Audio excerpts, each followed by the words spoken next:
if you gave this presentation in Madison. He said for a lot of the public, what the Landmarks Commission does seems like a mystery, and by you talking about the way things work on the inside, that could be really helpful and demystify that. And I said, sure, if you think that would be interesting, I'm happy to talk about that. So that's what I'm going to do, and at a little bit at the end, I'll talk about some other things that we're doing, but mostly I think this will end up being much more technical about how the Preservation Commission works, the Madison Landmarks Commission. So let me see if I can successfully do a screen share here.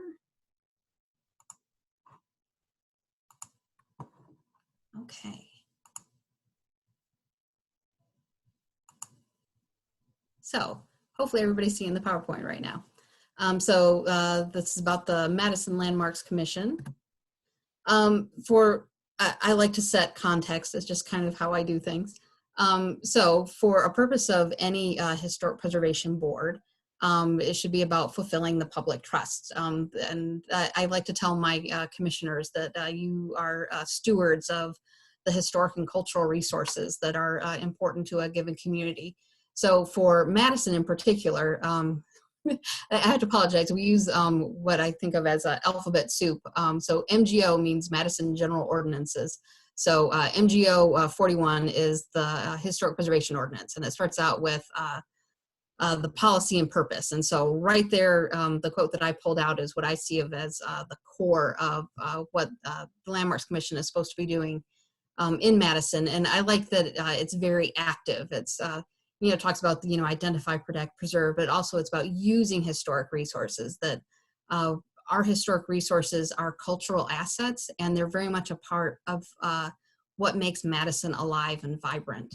And the little image that I have on the right-hand side of the screen there is from a training that I used to use in Colorado for training historic preservation boards how to do the work. And it's in the ideal world, your Historic Preservation Commission most of the work should be about education and outreach. And again, that's very active stuff. And then survey and inventory. What do you have? What are the historic properties? And then the smallest part of your work is supposed to be project review. And no historic preservation board that I know actually ends up doing work in that way. It ends up being the biggest chunk of what you're doing is the project review. And hopefully you get some survey and inventory done. And then what you desperately want to be doing is education and outreach. And it's hard to find the time to do that. But hopefully we will be able to find more time to do that in doing things like this presentation that I'm doing right now. So for the roles of the people involved in the Landmarks Commission, so there's the staff, and so there's me as the preservation planner, and I'm supposed to provide the information about both preservation practice and also the general municipal process. I see myself as the shepherd guiding people through the bureaucratic process that is the city government, and hopefully demystifying that and making it easier for the applicants to go through the process and accomplish what they are hoping to do with their property. But so that's my small part. And then the real deciders for this is a public body. I provide technical guidance, but I am not the decider for the larger projects. So it's the commission, and these are members of the public that are doing this out of the goodness of their hearts. And a lot of times it is an uncomfortable job, and I am very grateful that people take time out of their busy schedules to come in and do this work. So it's to oversee the public process and to enforce the preservation ordinance. For smaller communities that don't have a dedicated preservation planner, and that's not particularly common for smaller communities. But so in that case, the technical guidance might come from a city planner or city attorney, and I'll say, I spent a lot of time talking with both our city attorney's office and with the other planners to make sure that we're coordinating everything correctly. There's, of course, the Wisconsin Historical Society staff. They have just a wealth of technical information and guidance. And so I'm in regular communication with their staff as well. And then there's NAPC and MPS TPS, and I will talk about that on the next slide. So there's the National Alliance of Preservation Commissions, and they have resources available on their website, and I've used a lot of stuff from their website in the past. But they also have a listserv that I think any municipality that has a preservation commission should be participating in.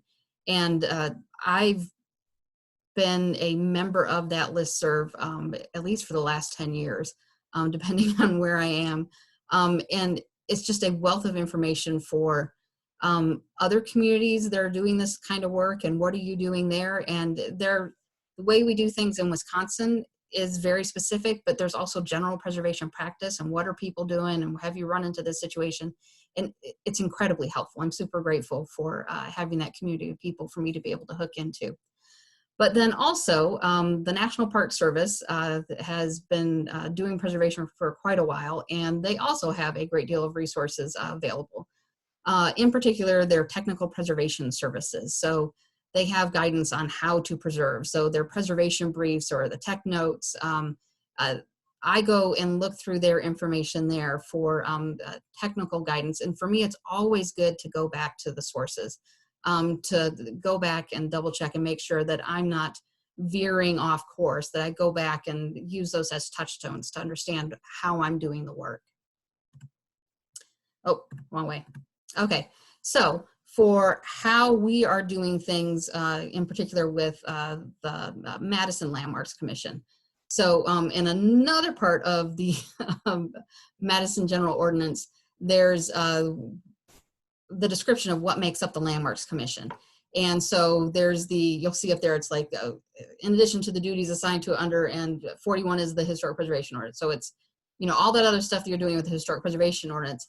In addition to that, here's the other duties of the Landmarks Commission. And that's that big chunk, the education and outreach. That's what all this stuff is. You can see that I've noted 2 of those that are about educate. And so we are really hoping with the preservation plan that we are hopefully about to adopt, that we're able to, through the Landmarks Commission, be able to do much more education based off of the information that we already have on file and that we're continuing to gather about our historic resources. So getting back into the Historic Preservation Ordinance itself, going from the very beginning, again, the policy and purpose, it details out, boom, boom, boom, these are the things that you're supposed to be doing in terms of the Historic Preservation Ordinance. And I think the 2 key things that really relate to the work of the Landmarks Commission: safeguard the city's historic resources and investment in them by establishing an obligation to maintain them and encouraging the vigorous enforcement of this ordinance. To me, that is just a very serious charge, something that I take to heart. And then below there, provide a clear regulatory framework for implementing, balancing, and accomplishing the public policy announced in this chapter. As much as I get into alphabet soup with, throwing out acronyms, and my involvement in this field and familiarity with how you go about that, it gets easy for me to start summarizing what I'm doing and get very technical, and it needs to be accessible to everybody, not just other preservation professionals. So I need to be able to clearly communicate how this regulatory framework works. For actual project reviews, so projects that are coming to me for administrative approval, and those are the smaller, simpler projects. The Landmarks Commission has granted me the authority to approve smaller projects, or the larger, more complex projects that go before the actual Landmarks Commission.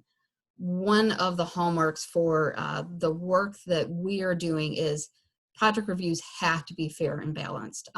It cannot be personal. So we need to have the same set of rules, the same standards for everyone. I can't have where a project comes in and I say, oh, well, I know that you do good work, therefore, yeah, sure, whatever. You're just going to give me a loose description of what you're doing, and I'll trust that you know what you're doing, and you go on your way. Next person comes in, I'm sorry, I don't know you, and I don't really know what kind of work you're going to do, or I think you might do it wrong, therefore, you have to jump through all these additional hoops. That is not a fair and balanced process. That's not the way that this can work. So we try to step back and say, these are the standards, these are the rules, they have to apply to everyone. Everybody has to go through the same steps. One of the questions that's come up through the a side process and just some other inquiries is I've had some people ask, what about exemptions from getting the approval from the Land Rights Commission if you're doing a state or federal preservation tax credit project? I am a firm no on this because if you are going through a process to get a preservation tax credit approval, and so you're going through the State Historic Preservation Office, there is no obligation for you to actually see that through. You can go through your part 1 and your part 2, and then at the end where you get approval for the work and then get your tax credit, if you haven't done the work correctly and you don't want to change it, you just don't get your tax credit. Whereas with the approval from the city, if we give you an approval for a project, your certificate of appropriateness, then you have to do that work in the way that you've been given the approval for. There's an obligation there.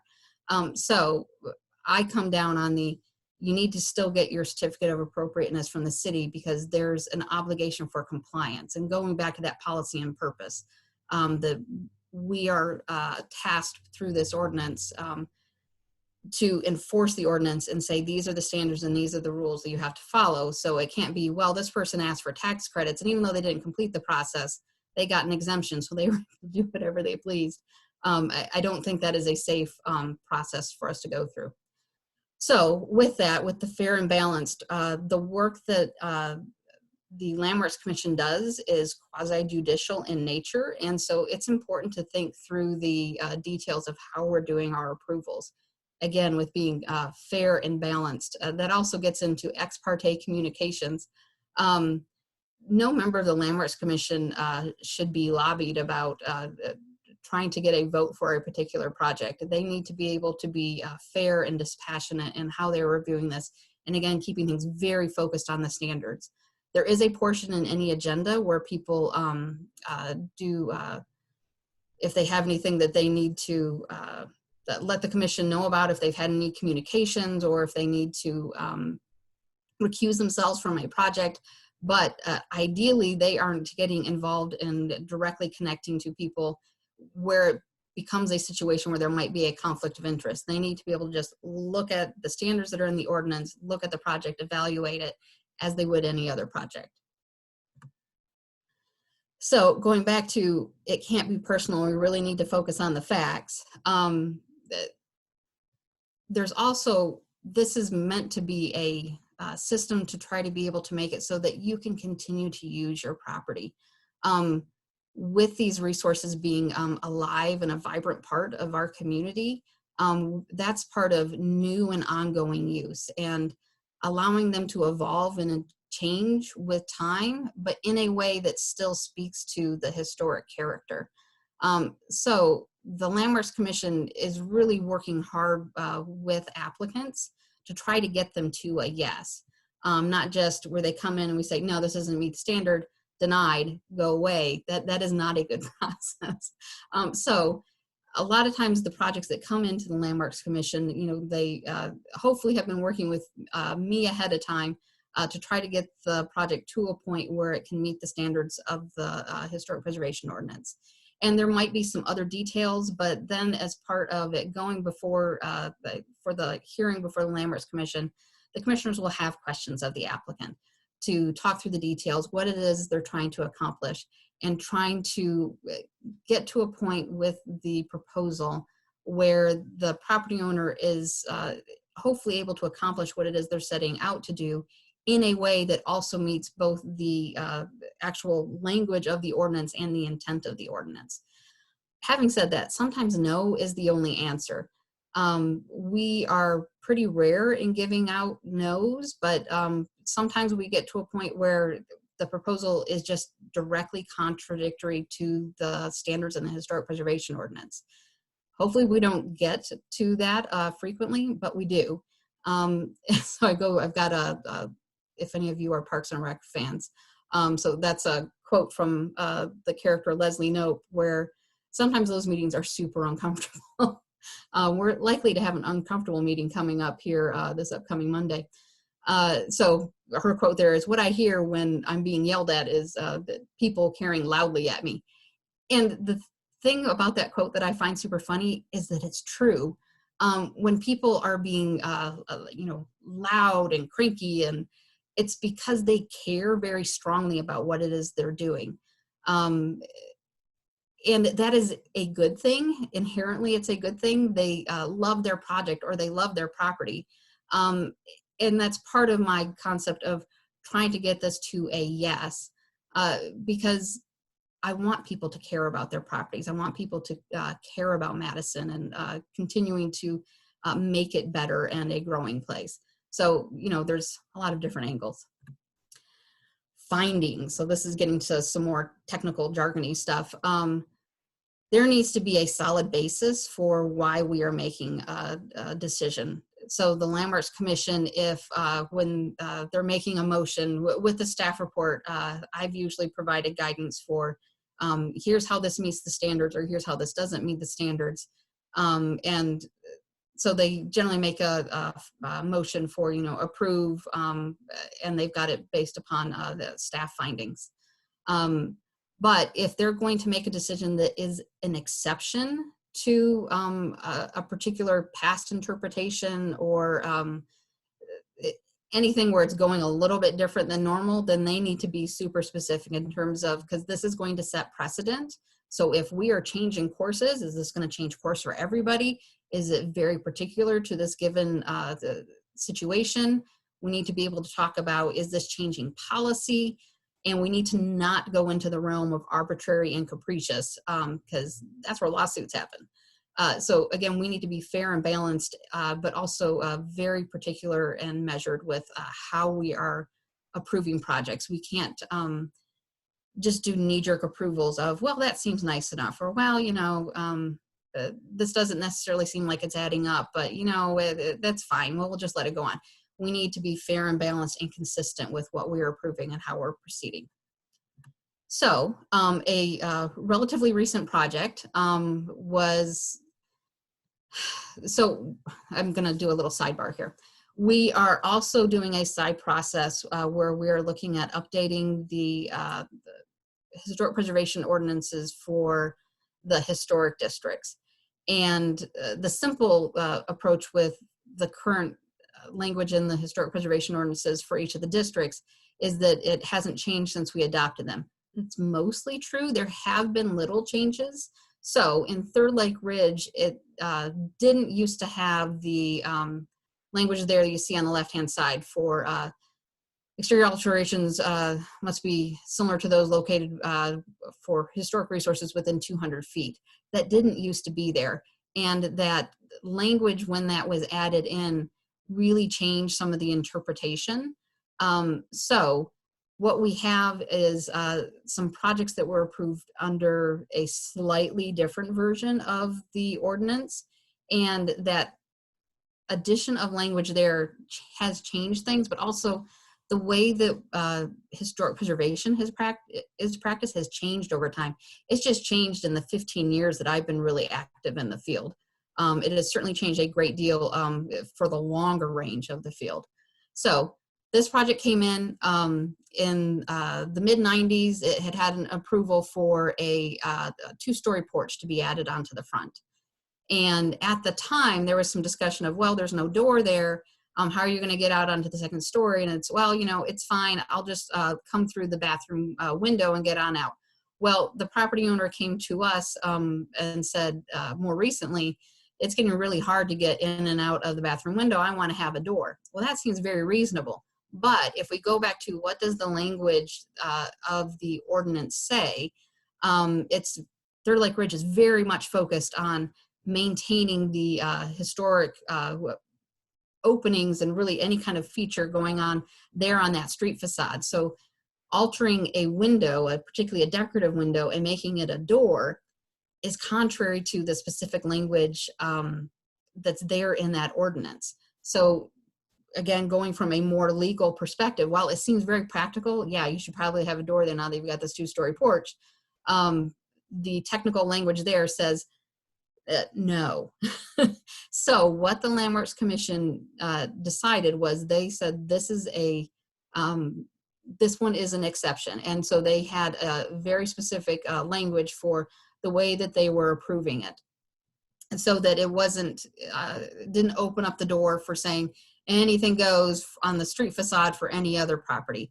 This one had a previous approval that had assumed a door would be added, and they were coming in at this point, while the ordinance has changed, to add that door in to a porch where they would be able to access that porch. So it was a unique situation. Thinking about the way we do Landmarks Commission business. This comes from someone who was a mentor for me. He was the Certified Local Government Coordinator for Colorado for a very long time. And he was a lawyer and then got into preservation work. So he used this for any of his trainings, and talking about the top 10 list of incongruous behaviors. And I go back actually and read through this every once in a while, because it makes me slow down and think through how I am making decisions and how I'm analyzing a situation. And so I like to share this with preservation commissions as well, for really thinking through the way you're making your decision process. And all this goes back to that this can't be personal. We need to be focusing on facts. We need not to be getting into situations that create conflicts of interest. We need not to make assumptions. We need to try to keep this as simple and concise as possible. So for the final bit of here's what we're talking about, what you get down to is if you are going to make an exterior alteration to your property and it has some type of historic designation from the city of Madison, be it you are an individual landmark or you are a property within one of our historic districts, then you need a certificate of appropriateness, which is called a COA. There are some other communities that call it an alteration certificate, but we do certificate of appropriateness. So both the application, our Landmarks Commission application, we'll get to that in the next slide, and our certificate of appropriateness, both of those things we need to make sure are understandable to the general public. Again, this can't be something where it is so technical that only another preservation professional can be able to understand what it means. This needs to be clear to everybody. So I try to be very specific in the expectations that I'm putting into either of those things. So this is what our current Landmarks Commission application looks like. There's the check boxes and the general information that you put on the front, but then the second page includes the application requirements, and there's a checklist. Now, I will say, given our current circumstances, we are currently doing an all digital application, and there's some instructions up on our website for how we're doing that. I don't know how this is going to look in the future. I don't know if we're going to permanently go to an all digital submission. So I haven't changed the Landmarks Commission application. I'm just telling people right now, go through that checkbox, but instead of printing out 12 paper copies, we're not taking paper copies, just include all those submittal materials as an attachment to an email. Maybe that's what we'll continue to do. I don't know.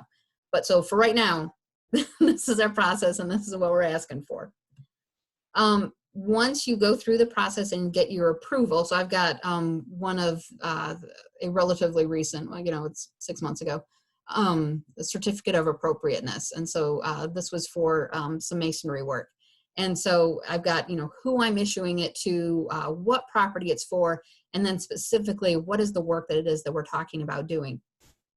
So it's not just a statement of, you know, as you say in your submittal materials, okay, well, what exactly is it that you're asking for? I've had ones before where they say approval for the replacement of the non-historic windows per your application. And then what happens is all of the windows get replaced, not just the non-historic ones, but all of them. And partly that is my fault. I see that partly as my fault because I should have been way more specific for the, you know, 3 windows. And if they come in then for a building permit for 20 windows, well, that's different. So it's situations like that that have led me to being much more specific in what I'm including in a certificate of appropriateness. So for some final things, if you go to the preservation planning website, and I'm sorry, the URL is not short and catchy. It's kind of long and complicated. Our website could be a little bit more user-friendly. But on the right-hand side of that page, although it's on the left-hand side of this slide, I've got some links there that are meant to be very quick access for you to get to. So we've got our submittal dates for all that we are currently not meeting in person. I'm keeping the submittal dates so that we can get batches of stuff in. I do an internal meeting with zoning and with building plan review. And we do now a virtual sit down and go through the submissions and get information so that people aren't blindsided as they go through this process.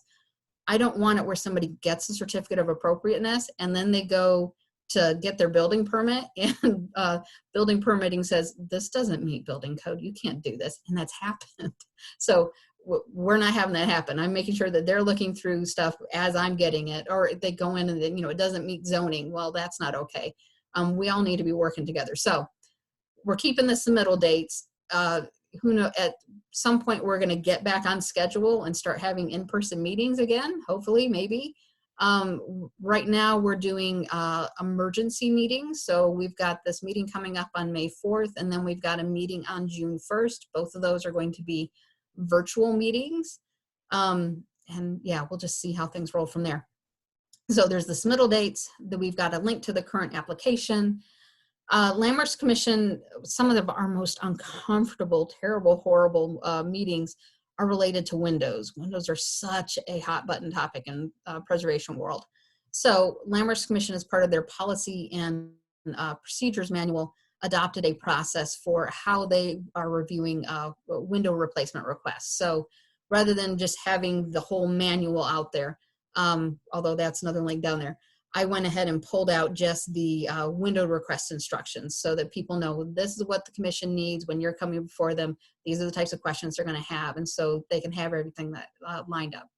There's how to get in touch with us, but then there's the larger policy manual in case you need information about that.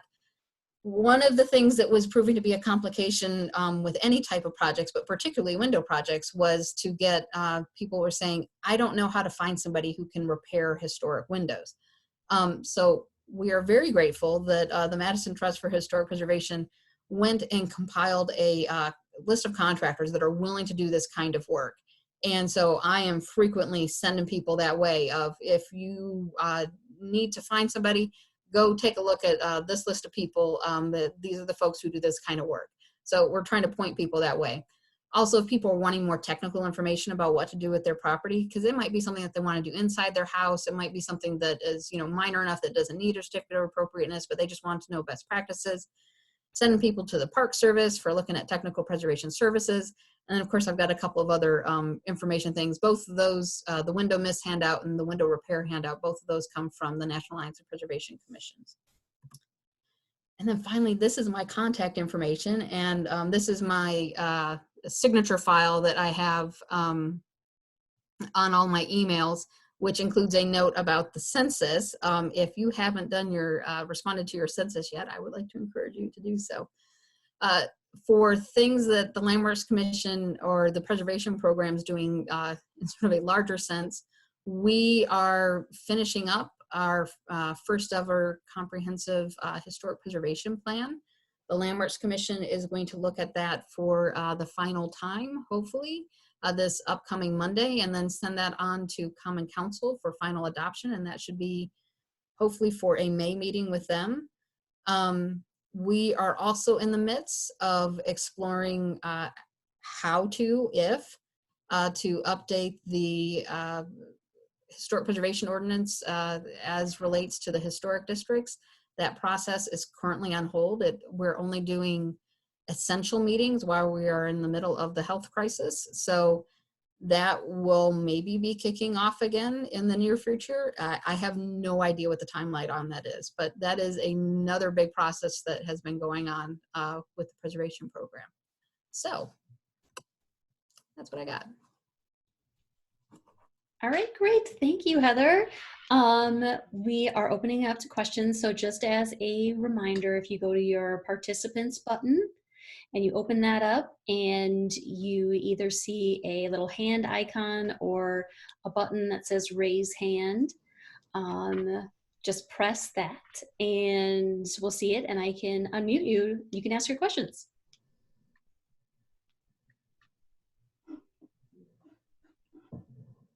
Or if you have any trouble, you can put it in the chat too. So if you'd rather type it out.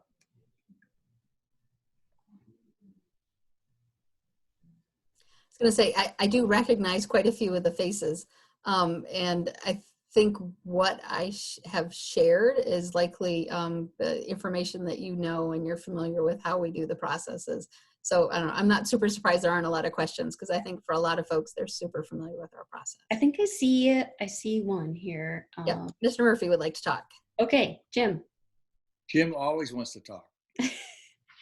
I've been following on behalf of the bungalow neighbors here about what's happened with the rewrite of the ordinance. I'm not sure that everybody's sort of aware that things sort of went dark for the last couple of months. Will you be willing to update where the process is? Well, so we were mid-process before all the meetings got canceled. So where the ordinance update for the, let's just go back for big context. And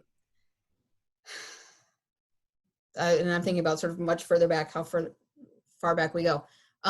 There were a couple of projects that were controversial and ended up at appeal before Common Council. And Common Council said, Landmarks Commission, you need to clean up your ordinance. So the first part of that update was what we call, so it's the Landmarks Ordinance Review Committee, so LORC, was LORC 1, and that was dealing with the first half of the ordinance because that was supposed to be the easier part. So it was the front matter, it was dealing with individual landmarks, but also some of the process stuff. And so that came through in 2014 and some final adoption happened in 2015. And that some of that additional language that went into there with updating included the maintenance obligation and the demolition by neglect standards. And that has proven to be very useful to have in place to make sure that we are continuing to safeguard our historic resources.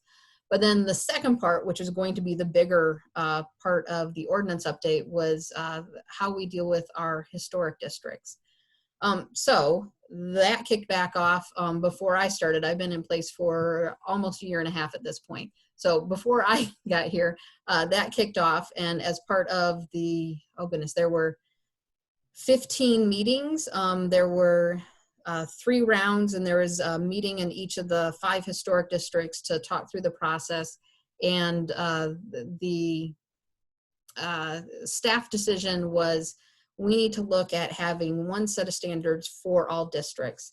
There are unique resources, and looking at the unique character of each district by talking about establishing a local context. So looking more at that 200-foot parameter that we see that we had there in the Third Lake Ridge language, the more updated Third Lake Ridge language. And so looking at it, going about it that way, of setting a baseline of standards so that everybody has the same process. Because right now, the different districts not only have different standards, but also a slightly different process. And it's both complicated for the Landmarks Commission, but it's also complicated for the property owners, for the contractors. And so we were looking at what is good preservation practice and just setting a baseline of this is good preservation practice, and a way to make it understandable so that people know what they're supposed to do and how to go about it. So we were looking at, we were in the middle of drafting up language. I have a working draft of the proposed ordinance. The Landmarks Ordinance Review Committee was going through different, we were calling it our parking lot list. As we would get into discussing different items, they would say, oh, this seems like a bigger conversation. Let's put this away in our parking lot and then we'll bring it out and we'll talk about it more in depth. So we were starting to have meetings where we were talking about some of those more in depth items, like visible from the street. Do we have a higher standard for portions that are visible from the street? Or what about a street facade?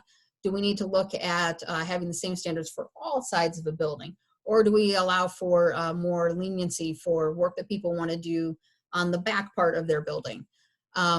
So lots of discussions like that. And we were in the middle of discussing our parking lot issues when all the meetings got canceled. So the working draft is still working in process. The update for that has not been released because the committee is a committee of 5 alders, and they are still giving guidance. And at the end of each of those meetings, I take from the discussion that they've had and they provide additional guidance, I go back and then do more tweaks to the working draft of the ordinance. Ideally, we will get to a point where we are through the parking lot list, and they will look at the new language of the ordinance, and they will get to a point where they say, okay, this seems like a good solid working draft. Let's take this back out to the districts, and let's get feedback from all of the property owners and the people who live there, because sometimes there's property owners, sometimes it's renters. And is this the type of language that is workable for you? And we are just not there yet. So hopefully we'll get there. We'll see. Okay, thanks, Jim. All right, Steve. Thank you. Well, first, Heather, we haven't met, but I want to thank you for attacking that outreach and education standard that you probably seldom have time for. But if you work enough evenings, you'll have time. Yep. So thanks for coming by tonight to help us learn more. I have a couple of concerns. First, sure. I don't think I'm alone when I have a jaundiced listening to the term fair and balanced. It's kind of been bastardized over the last 20 years by a guy named Roger Ailes. And from my own experience of being on city committees, I think the term predictable and uniform would be a much better substitute and may communicate better because those words aren't charged. Yeah. And you generate a listening that is probably contrary to what your highest intentions for your job are trying to do. And as it did with me tonight. So try predictable and uniform, and you may have a better fulfillment of what you're trying to communicate to people. My concern is just how would you characterize the changes in the commission makeup over the last year? Who's left and who's new to the commission? Now I've got to go in my head going around where everybody tends to sit. So the current chair is Anna Andrzejewski. She is a professor at UW she's an expert in architectural history and historic preservation. The vice chair is Katie Kalashevsky. She is also a preservation professional. She now works for the Wisconsin Department of Transportation as their historian. That's a pretty new move on her part. Betty Banks is our historian. We've got Dave McCullough. McCullough, I'm blanking on his last name. The architect, we've got Rich Arneson, who's representing the developer community. I've got, I've got to go back around my table. Arvina Martin is the alder representing, and I'm blanking on I should just pull up my email list. Our real estate.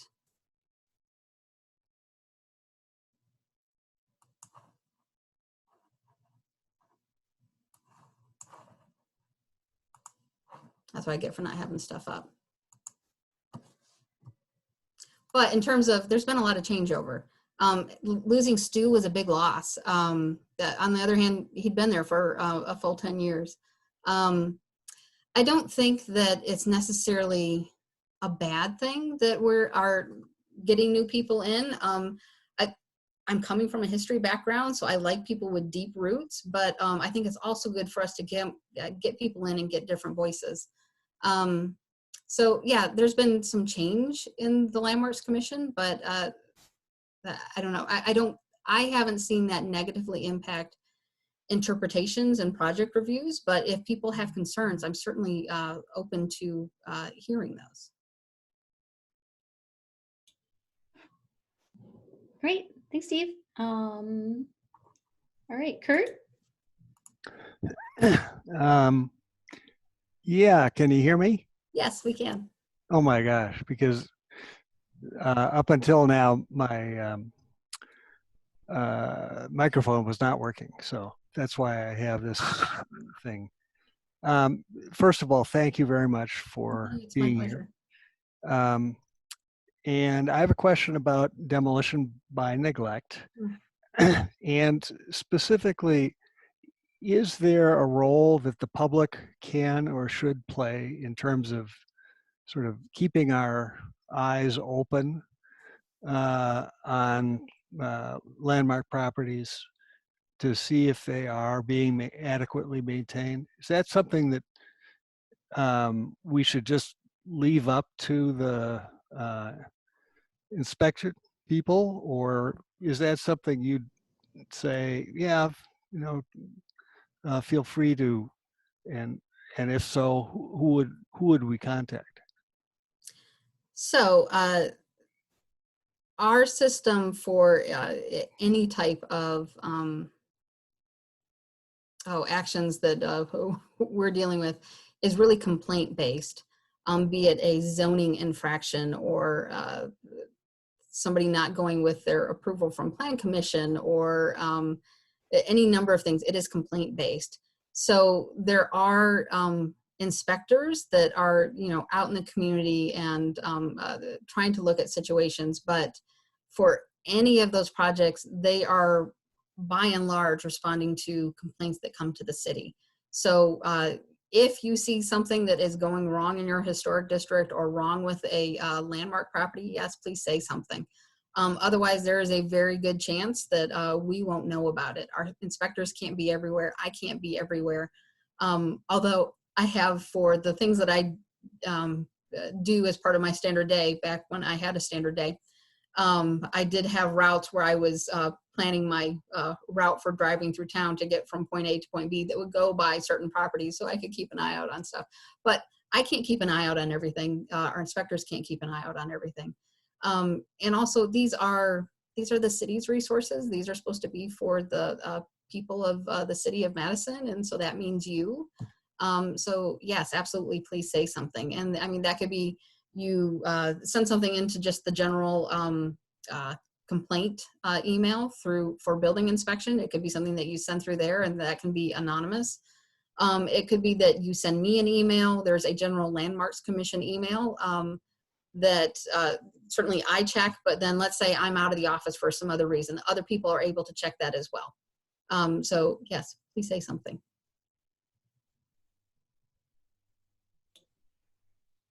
Great. Thanks, Kurt. Any other questions? Dave, oh, sorry, somebody was helping me out. Yeah, Katie Noah, Dave McLean, and Maurice Taylor is our realtor. Thank you, Blanken. And Maurice is good in terms of, so he's really familiar with the far west side of Madison, where we don't have a lot of historic resources. But so he's bringing a really good outside perspective, and he's been a really, I think, refreshing introduction to the Landmarks Commission, and helping us to slow down and unpack the things we're saying. So we're talking about the making assumptions. I think we had a lot of folks who were super into this process and knew how these things work. And Maurice is saying, okay, slow down, talk this through, and asking some good questions. He's been a great addition to the commission. All right. Oh, here we got Lori. All right, just, all right. Oh, yep, Lori. Will be muted. Okay. Oh, we can't hear you. Are your speakers muted, maybe? Or... Technology makes everything easy. I know. You could type it into the chat too if you're.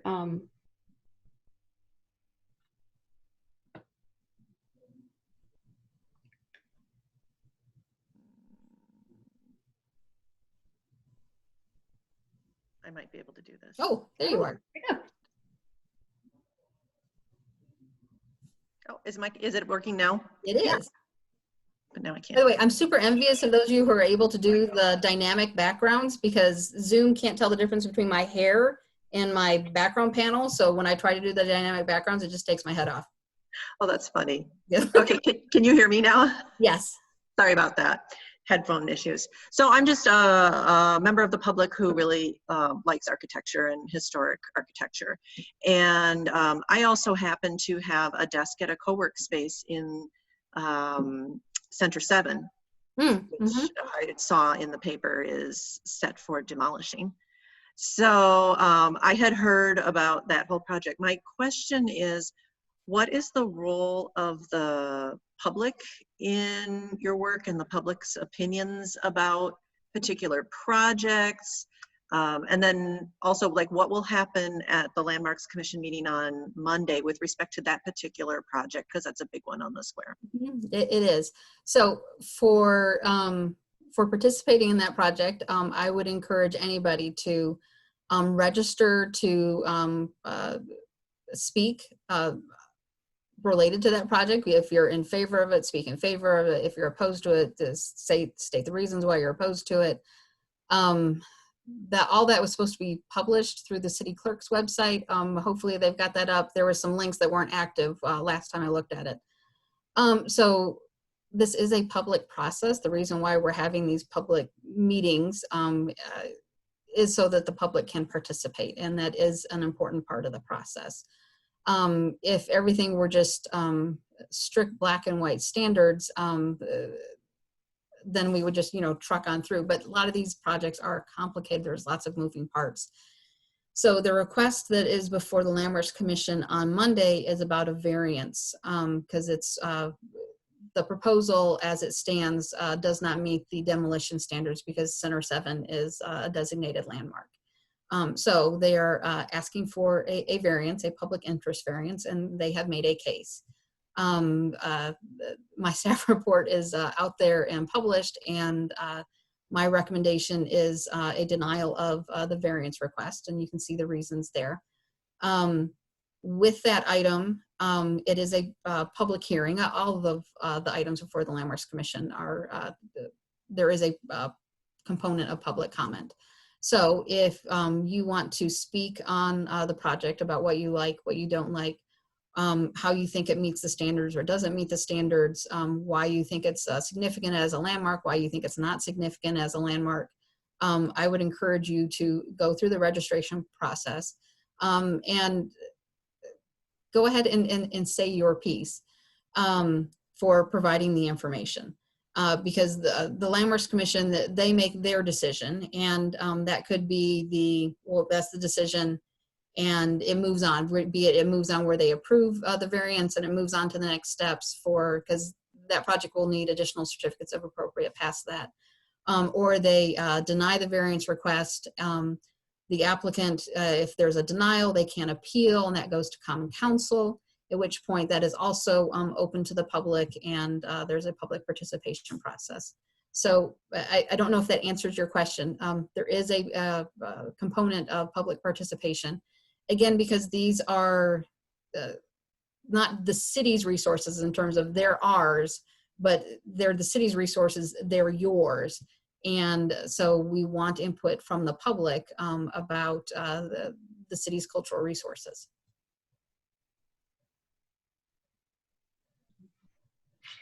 We've also, as just a side note, on our website under resources, there's an advocacy page, and we've listed a number of items. If you haven't seen this already, we did send it out earlier or last weekend, but we've got your comments, Heather. We've got the agenda. We've got links to the landmarks, all 6 landmarks on the block. A number of things. So you could go there too, and I can add a couple of the links that Heather's talked about registering for the meeting. It looks like it's not up yet. Okay. It looks like it's only the Transportation Policy and Planning Board right now. But we'll put that up on the website too. And we're also looking to get another report for the trust that we haven't gotten yet, but we will post that to that same page. So we're trying to put things all in one spot for everyone. And the Landmarks Commission meeting on Monday, it will be a Zoom meeting, kind of similar to this. It'll be run by City IT, and they've got a very particular way that things go.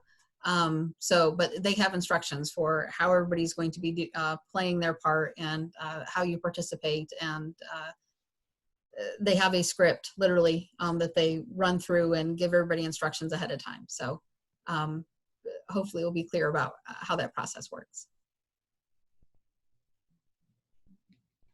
Great. Any other questions? I'm gonna make sure not to miss anyone. Okay, great. Well, thank you so much, Heather. We really appreciate you taking the time to talk to everyone, and look for potential, additional educational, maybe online, maybe in-person events, with Heather, with people on the Landmarks Commission. We'd like to continue this going forward. So hopefully we'll be able to do that. So thank you so much for your time, Heather. And thank you for joining us, everyone. Yeah, no, thank you so much for having me. Great. Everyone have a good night. Thanks. Bye, everyone.